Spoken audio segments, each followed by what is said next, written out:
Hello, everyone. Thank you for joining us on this LinkedIn Live to discover about the mystery and power of your voice. Now, thank you to the ones that are joining us live, but also a warm thank you to the ones that are watching the recording of this event and want to continue the learning journey also at a different time. Today with me, we have a leading expert on the use of voice.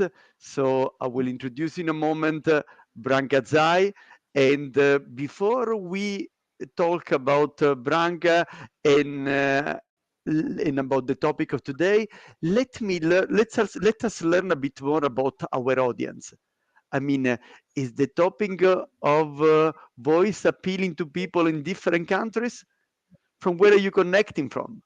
Do you have any specific expectation, something that you would like Branka and I to cover more in details today? Let us know.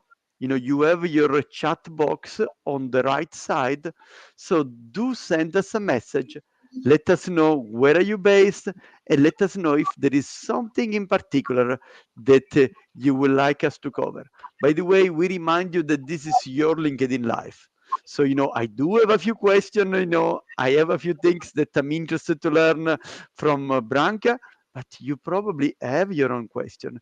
And so take this opportunity now that you are with us to raise this question and to participate to the workshop as much as you can. So just let's see, because we are having a bit of a small challenge with LinkedIn to make sure that we have the live broadcast. So, a few seconds of patience as we sort things out. Perfect. It looks that the connection went through. So again, a warm welcome to you all. And let's see who is with us today to tell us about this LinkedIn Live. Oh, we have Rafael. Hello again from Brazil. Hello. Rafael is one of my recent students. Fantastic, Rafael. Thank you for joining and continuing the learning journey. Amazing. Fantastic. Then, as we get started on this LinkedIn Live, let me ask maybe with a provocatory question. Oh, no, before we go into the question, maybe let our audience discover a bit more about Branka, right? Because, we had the profile in the invitation, but maybe there is something more that you want to know about Branka. So, Branka, why don't you quickly introduce yourself?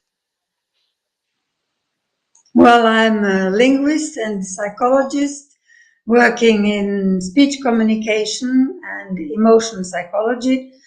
So that if you put these two disciplines together, you can easily use this and apply it to persuasion, communication, and to convince, as you say, using your voice to be convincing and persuasive. So that is a combination of phonetics, phonology, linguistics, and emotion psychology.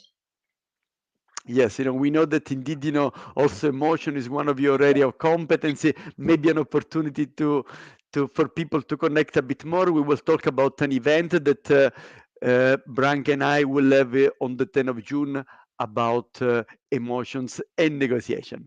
Because, of course, as you know, my area of expertise is negotiation and influencing. So that's how Branka and I connect together and collaborate. By the way, let's have some additional look from our audience. We have a Taiwanese joining us from Berlin. We have also Andrea from Germany, and delighted to see, quite a variety of participants that are joining us today. Now, let me ask the first question to Branka. I mean, why is voice important when you want to convince someone? Maybe let me make even a provocatory statement. I mean, are good arguments not sufficient? Most of the people rely on arguments. I mean, what would you say on that, Branka? Well, in speech communication, you need also to sound pleasant and to emphasize what is important, and that goes through the voice. It's not the voice of a singer. It is the different characteristics of the voice, such as pitch.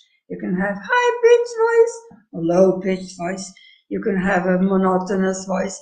If I now continue to speak to you like this, I will never convince anybody because the voice is too monotonous.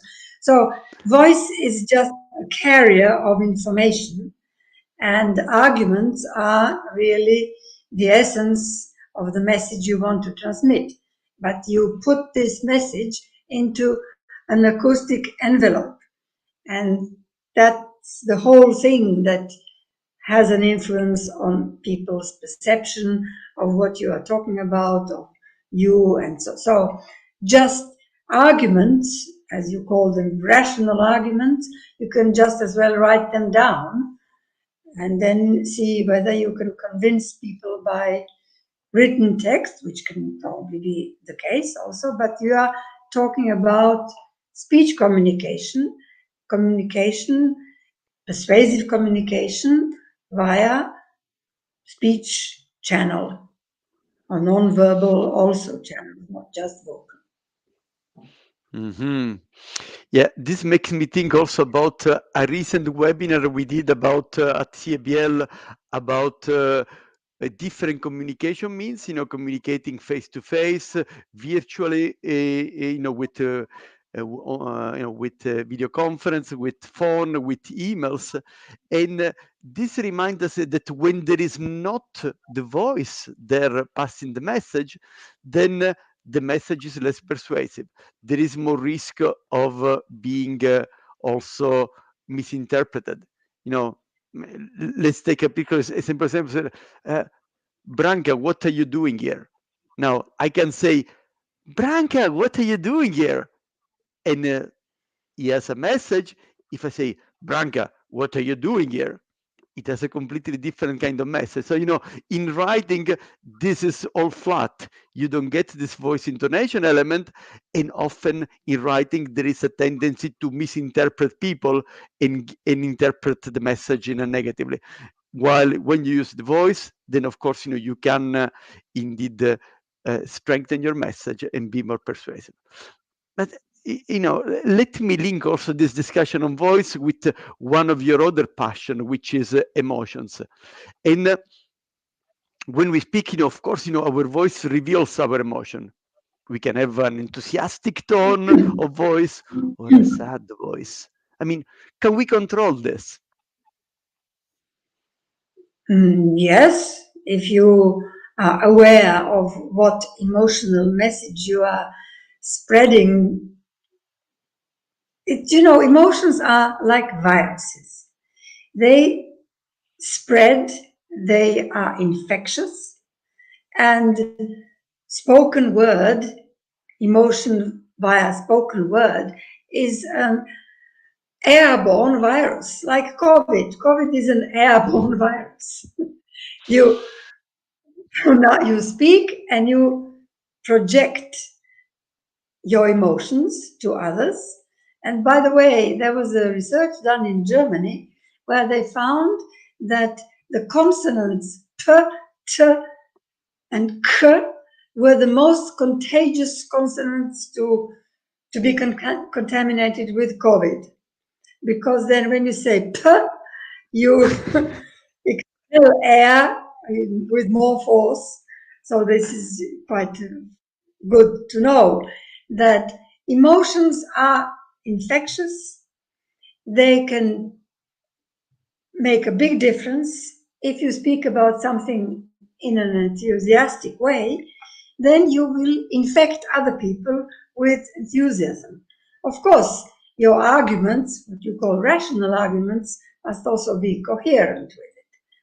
So if you have some good arguments, ethically correct, obviously, and beneficial to the person, and in addition you add good, positive emotional tone, then you will be more persuasive than if you say exactly the same message with an emotionally indifferent tone. So emotions play an important role in speech communication in general and in persuasive speech in particular. Yeah, indeed. And by the way, for the people in our audience that are interested to learn more, maybe you can Google mirror neuron. The mirror neuron is the research that goes behind the idea that emotions are contagious, and you may discover a bit more about this topic, but also, learn to apply it, right? In negotiation, which is my area of expertise, then if you want to bring some positive emotions into the meeting, start by having a positive mood yourself, right? And that is going to help you to be more efficient. And then, we will also uh, discover some other ways that you can bring positivity into negotiation. And when the climate is positive, then of course, it's going to be easier to look for a creative solution, positive solution, something that will make both parties satisfied. But let's, Giuseppe, yes. it's not just positive emotions. You can also decide to induce negative emotions. We are talking about action inducing emotions, depending on what you want to achieve. If you want to incite people to go and fight against an enemy, then you will not induce pleasure and well-being, but rather anger against the enemy and fear. So let's not always think that we must be positive. It must be positive if you have a positive content to transmit. But if the purpose of communication is the first thing to determine, and I'm not promoting aggression, obviously, I'm just saying that we must be careful about which emotion is the most useful, in which context, and for what purpose. Great point. Great point. Now, let's go. We drifted into the emotion. I mean, it's something which is a passionate topic for both Branka and I. But let's go back to the voice for a moment, because to be convincing and persuasive, like we put into the title, one maybe must have a specific vocal style. I mean, what is the voice? What is in the voice that makes us convincing and persuasive? Well, there are three basic competences. That one is called chunking. That means dividing your sentences into units of meaning that people will easily understand. And that is also related to our short-term memory. So first, chunking. If I say, for example, the sentence, when danger threatens, your children call the police. Or if I say, when danger threatens your children, call the police. You see, it makes a difference in the meaning. Yeah. Chunking is number one competence that makes your messages clear and easy to understand. The second competence is, we call it emphasis. You emphasize the most important words in your sentence. And usually emphasis means either that you think the other person doesn't know it, or the other person doesn't pay enough attention. So you need to emphasize it. And that you can do in several ways. In French, there are 7 different ways of doing it. In English, 4 or 5. You can increase the pitch. You can increase the volume. You can make a longer pause, and so on. I will not now give you a course about it, but there are different ways of making emphasis so that people get the most important piece of information emphasized. And the third is intonation. If you have falling or rising intonations, there are situations where you must have a rising intonation, others falling intonation, but it is preferable if you make statements that you use a falling intonation. That is related to the message of being convinced and sure, certainty. When you are certain of something, you say, yes, I agree with it. If you say, I agree with it, this is not expression of certainty. So these would be Okay. 3 basic competencies. Perfect, fantastic. I mean, maybe let me elaborate a bit on one of the messages that you already anticipated. Maybe not all our participants are familiar with it. You talk about the fact that chunking, cutting your message in smaller unit of meaning is related to the short-term memory. As you probably are aware, our short-term memory can keep 7 pieces of information plus or minus 2. So between 5 and 9 pieces of information. So which means that, if your message is too long, there is a message overload and you're not going to be able to retain it. So that's why the chunking is related to the short-term memory, because, when you make small unit of meaning, then you're going to be able, to give small doses that our short-term memory can retain and transfer to the long-term memory, right? You want to add something else on that, Branka, or are we on the same page? Yeah, it's okay. It's just the definition of what is a unit of meaning. A word is not a unit of meaning. It can be so. Just to be more precise, that 7 plus minus 2 units of meaning. This is George Miller's magical number. This is the title of his publication. The magical number 7 plus minus 2. It refers to the units of meaning. But what is a unit of meaning? It depends on your knowledge. If I say speech communication, for me, this is 1 unit of meaning. For some other person, it may be 2 units of meaning. So that depends also on the competence of the person you are speaking to. You use more or less technical terms. If you speak to a computer scientist, then sometimes, for me, my short-term memory is very quickly saturated, whereas another computer scientist would feel fine about it.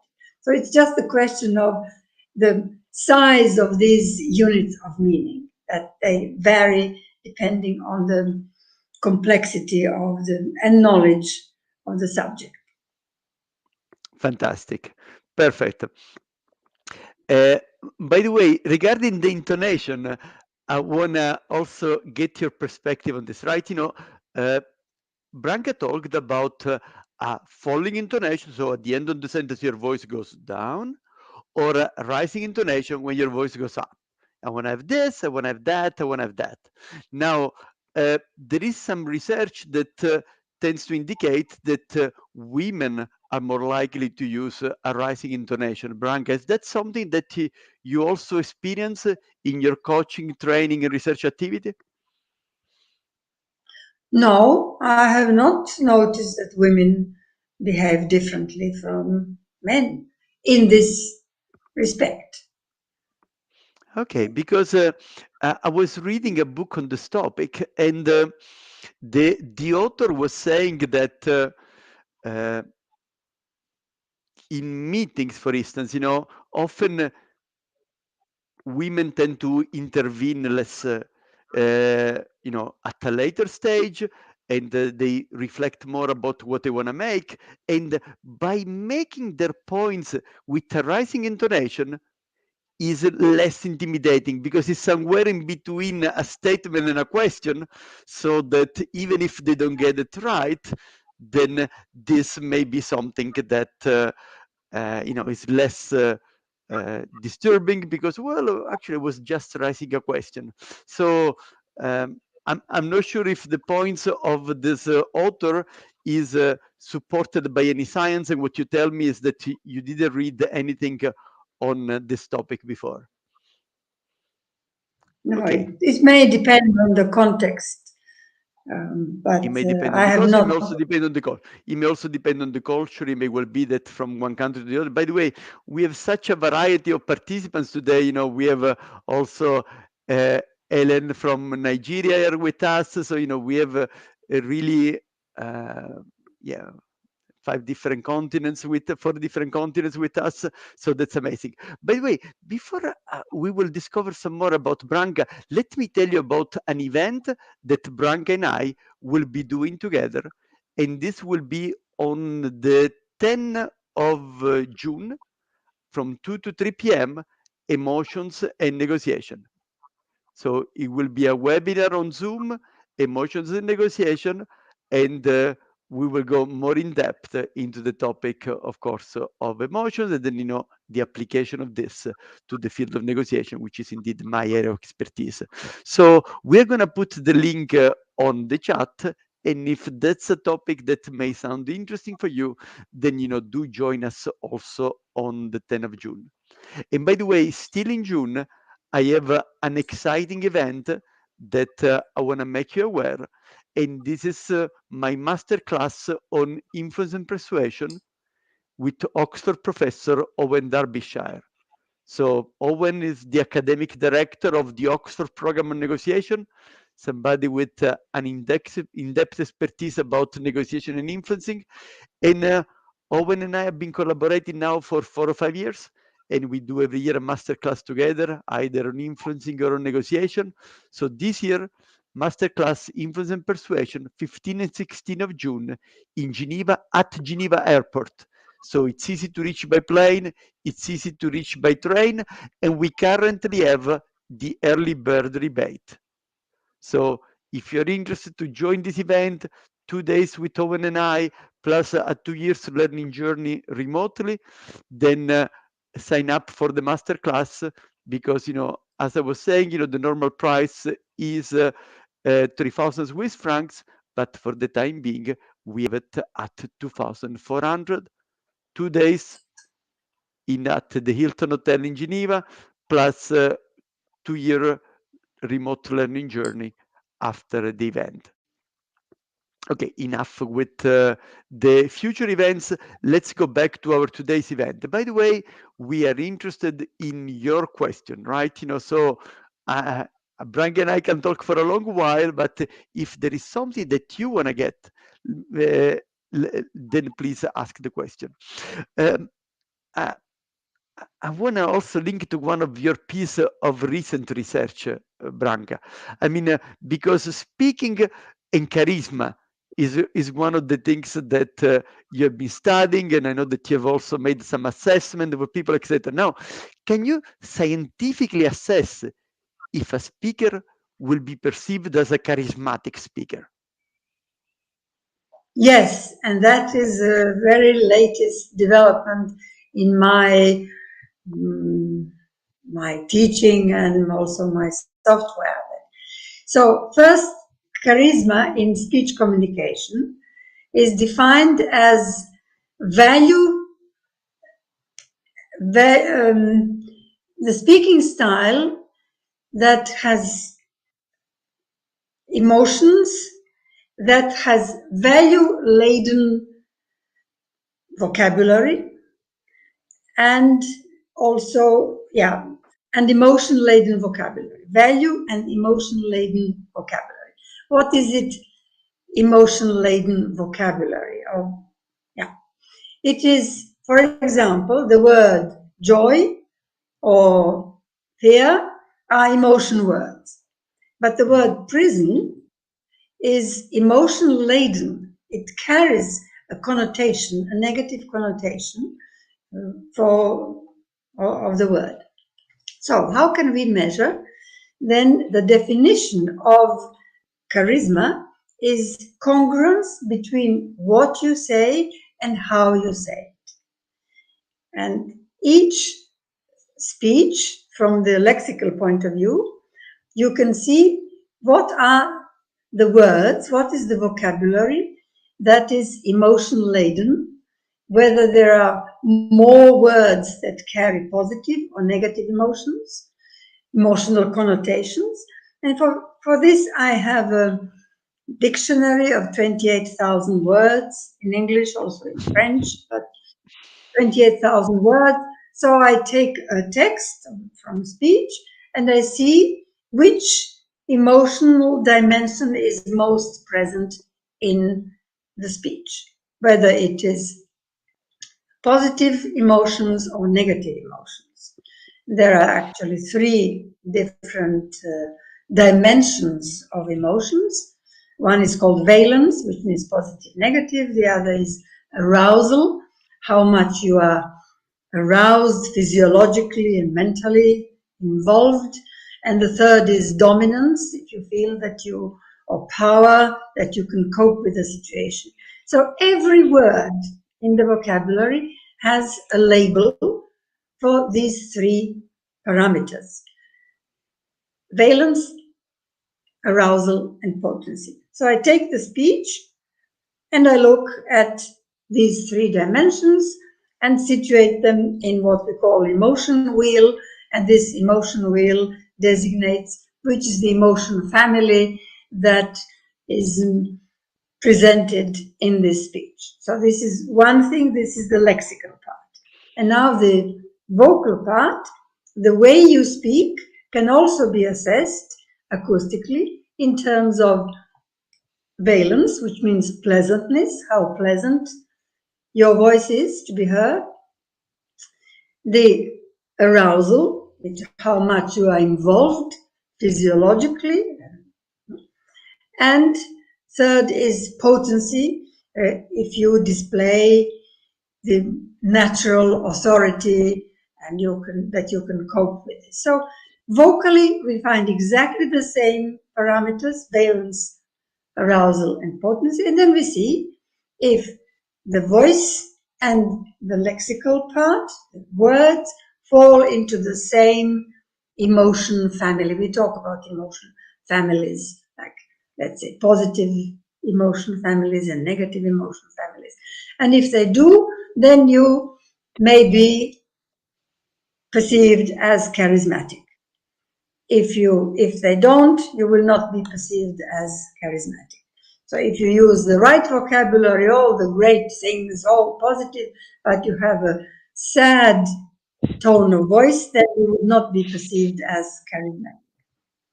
So this can So be really, now the congruence is really the key, right? To between verbal and non-verbal, that will help people, be perceived as more charismatic. Okay, then maybe one last question, Branka. I mean, can we learn to speak like a charismatic leader? Or is just a gift, that is only for those top CEO or top entrepreneur that we see on the newspaper from time to time? I mean, is this something that we can learn? Well, the word charisma originally comes from Greek, and in fact, it was considered to be a God-given gift, not something that is a kind of gift. But of course, you can learn all these skills. You don't need to be especially talented and be born with this gift. You can learn because now we have analyzed what it consists of, and then you can learn each of these skills that are necessary to be perceived as charismatic. There's quite a lot of research about it. So if anybody is interested, I can provide references. Okay. One By the can way, of learn course, it. Branka is on LinkedIn, so if you're interested, to connect with her or to discover some more about the kind of work that she's doing, then of course, you connect, mentioning that you attended this event. And the same, by the way, if you are joining this workshop and we are not yet connected, then it is a pleasure, to connect some more.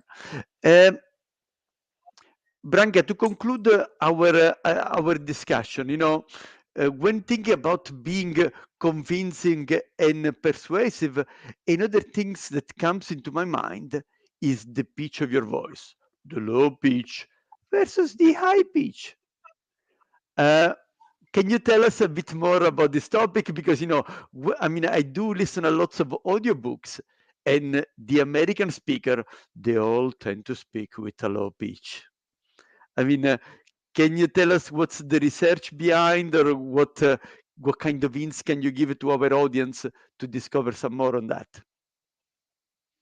Right. There is a general tendency to perceive low-pitched voices already as more pleasant to the ear, pleasant to hear.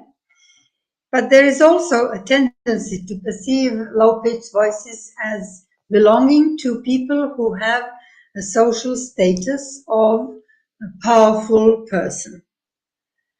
A powerful person or dominant status of a dominant person. And in addition, it is related in the perception. It is related to the size of the body. Originally, it was, it is still the case in the animal world that big animals will have longer vocal cords, thicker vocal cords, and then the pitch will be lower. So pitch height is inversely proportional to the size of the body. And that has been known now for nearly a century.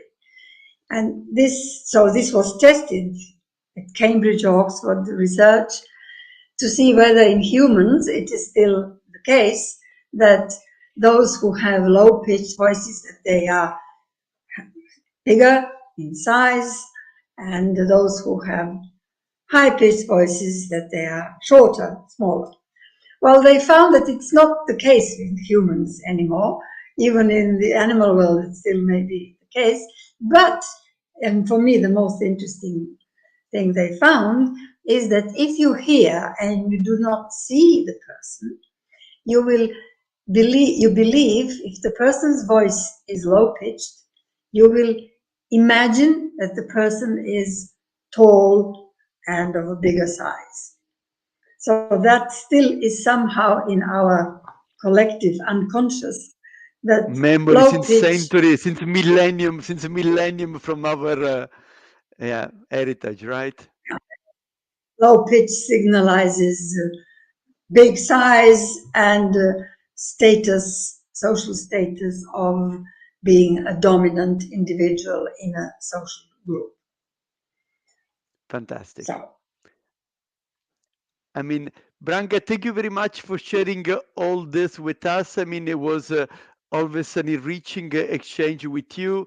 And Branka has her own cabinet, her own company called the Vox Institute, based in Geneva, but operating really international. I mean, your survey of the voice, I think, is more than 30 languages, right? You know, you can do voice analysis of people for pretty much all the major languages in the world. So if you're interested to discover more, go and check Vox Institute website, and you may discover some more interesting insight and the kind of things that Branka does in this field. And by the way, if you want to continue to learn more on the topic of emotions instead, then 10th of June at 2 o'clock, Branka and I will do a webinar, Emotions, Branka's expertise, Negotiations, my expertise. That's we have the link on the chat.